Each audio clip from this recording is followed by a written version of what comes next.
Just what exactly is possible in 18 minutes? A lot is possible in 18 minutes. Just check out the website TED.com. This is Sandi Maki, and I am bringing you Heavy Breathing Just Before Midnight.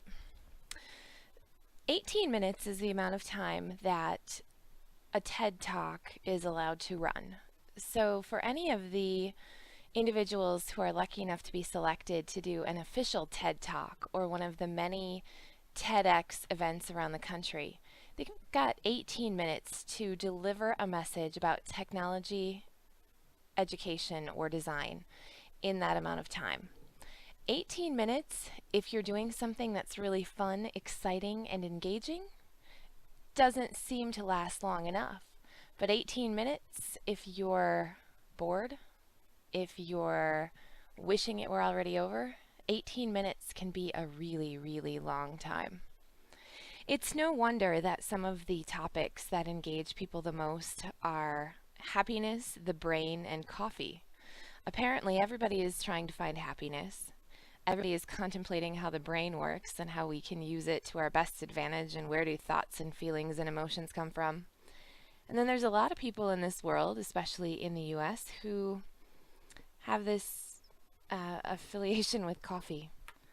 I am one of the relatively few people, maybe, left who doesn't have any sort of dependency on coffee or caffeine. I've just never really developed the taste for it. I am intrigued, though, by people's dependency on it and what people are willing to do to get it. Pretty darn interesting.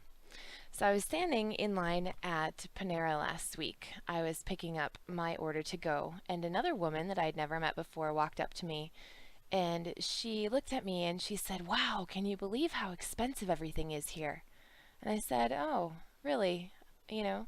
She said, "Yeah, they just raised their prices, and I just can't believe it." And I said, I was wondering, something seemed a little different than last time I was here. She said, $4 for a cup of coffee. I just can't believe it. I can go anywhere else and I can get coffee for so much cheaper. And I looked at her and I said, "Then why are you here?" "Well, I really like Panera and I really like their coffee."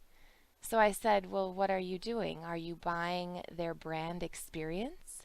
And she said, "Well, yeah, but at these prices, maybe I won't anymore."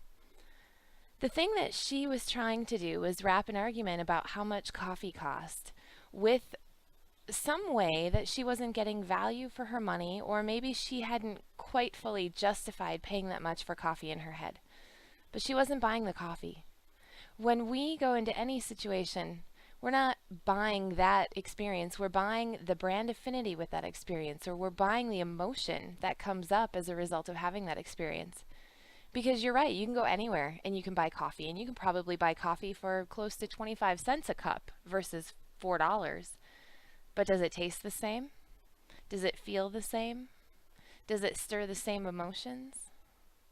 So if we want to equate this to a TED Talk where they found that the most loved talks that evoke emotion contain the words happiness, the brain, and coffee, then it would stand to reason when you go to Panera to buy a cup of coffee, you're buying it for the happiness, not the coffee.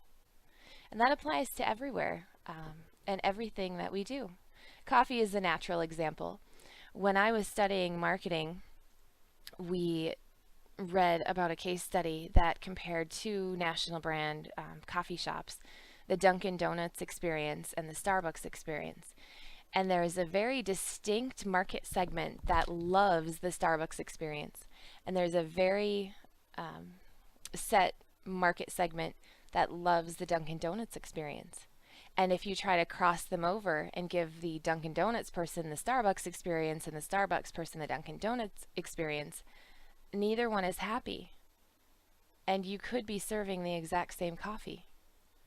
But it's not the coffee. It's not the product that's delivering that experience. It's everything else that's wrapped around the brand experience. So what does all this have to do with me? What does all this have to do with you? Whatever we're doing in life, whether it's for business or just approaching other people, we sometimes get caught up in the details of the product, of the thing. What is the thing that we're delivering, and how can we deliver a better thing? Sometimes it's not about the thing. Sometimes it's just about the experience. So I encourage you to ponder that the next time you order a cup of coffee or the next time somebody orders something from you. Until next time.